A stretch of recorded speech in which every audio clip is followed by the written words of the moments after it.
In a previous tutorial I showed how to make a wheel similar to this.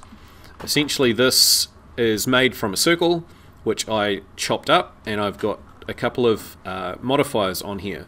One is mirror modifier, so essentially this spoke is made on the right hand side, mirrored to the left, and then additionally I have duplicated it 6 times, used constant offset, and then rotated it around this black cross here, which you can see if I go to edit mode and click on that object.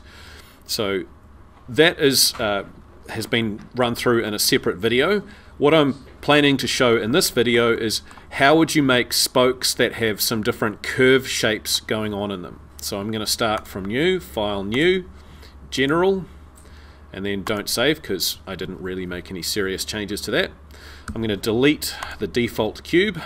I'm going to click on this widget over here and look from right orthographic, and if the camera and light are in the way you can click those and make them disappear. So I'm going to add by going Shift A. Before I do that I might turn on my screencast keys, that'll be quite handy.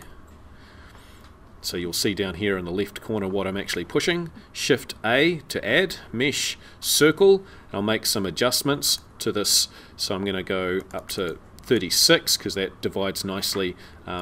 You can use other numbers, but I'm using 36. I'm not going to change the radius at this point in time, and then align to view. Something that's quite important is for later adjustments that I might make or modifications, that these rotation values here are all set to 0. So what I'm going to do is I'm going to apply these. So object, apply, and there's a set of them. Location, in this case it would be rotation, but because I just want to apply all of them, I'll go all transforms, and then you see all those tick boxes. So the data down here, the scale is all 1, the rotation is all 0, and the location is set to 0. So now I'm going to edit it, and so all my options for changing the number of edges has disappeared. So I'm just going to start with a simple rim, E for extrude, and then S to scale, and then bring that down. That's going to be my rim. And then I'm going to put a loop cut, Control R, and then I'll scroll up on the mouse wheel and give that one click to confirm. And then I'll just, if I move it accidentally, I can right click and it will jump back into the middle.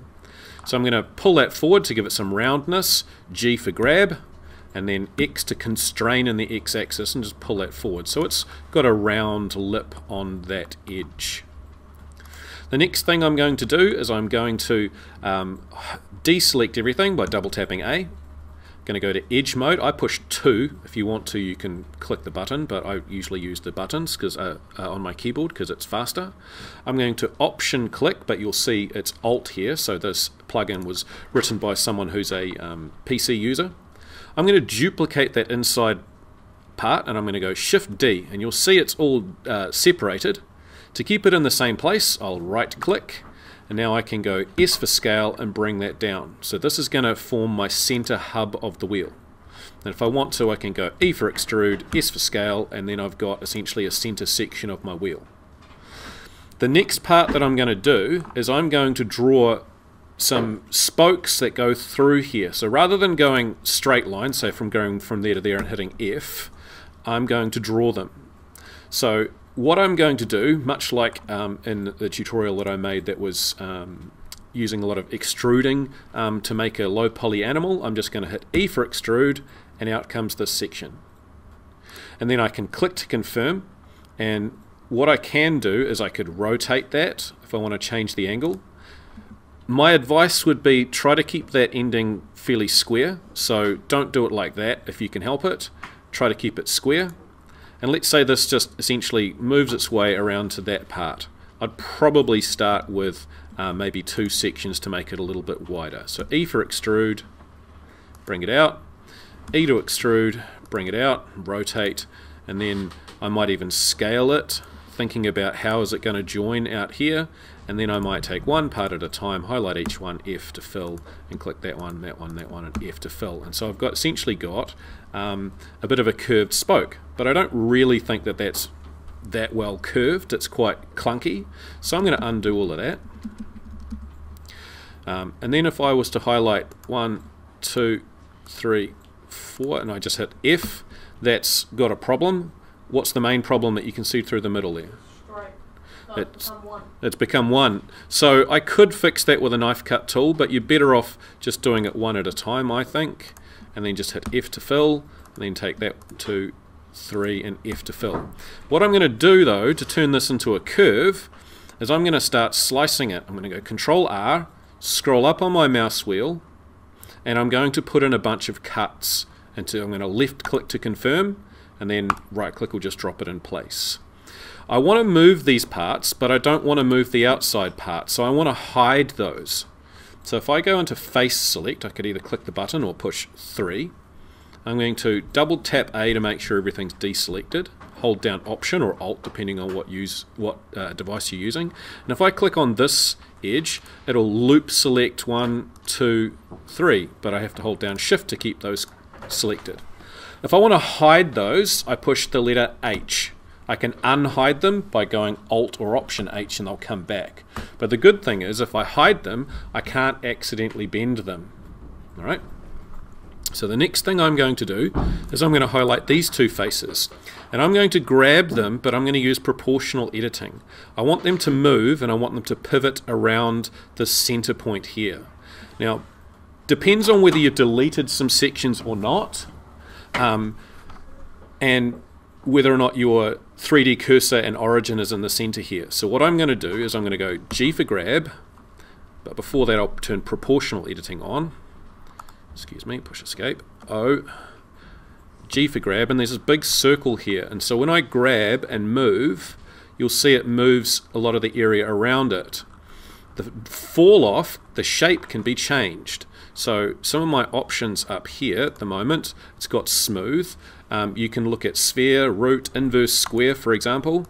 And if I grab these two, G for grab, and you'll see again it's kind of moving in the opposite direction to what I want. So if I change to sharp, G, bring that around, it's kind of getting the shape that I want, but not on those two edges. So I'll go undo, change to just the edge mode, G, bring that around, and you'll start to see a sort of a curve that a lot of your designs have. It's going to cause a bit of a problem about that part, about where it connects to the wheel, but luckily we can rip that off if we need to. So that's pulled off, so we undo a couple of those. Alt H. You might want to start by ripping those two pieces off, V to rip, and it's now disconnected. But if we highlight those two, 1, 2, 3, hide those, they won't be affected by the highlighting. Grab that, G, bring it around, rotate slightly, Option H, and then what I could do is take these and 1, fill, 2, fill. Now if I don't like that square part, I could undo it, maybe put in another loop cut through the middle there, 1, 2, and fill, 1, 2, 3, and fill. And so I've now got sections of my spoke ready to go. Similarly to previous videos, I could then add in some modifiers, subdivision surface for extra roundness, and then I could, if I wanted to, highlight this section through the middle, maybe that part but not that part, and just grab that G and then X, bring forward. But you'll see my proportional editing still on, so I'll push O to turn that off, G, X, and bring that forward.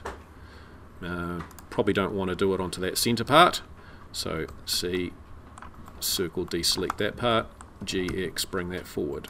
So I've got a bit of a spoke there that's got some curve to it. So you just have to think about how many segments have you got. Make sure that it's a nice multiple that you can turn into a circle. Remember, you've got to join all these parts back up again, but that is a way of getting a curved spoke. So have a go at following this along and do your best. Thanks for watching.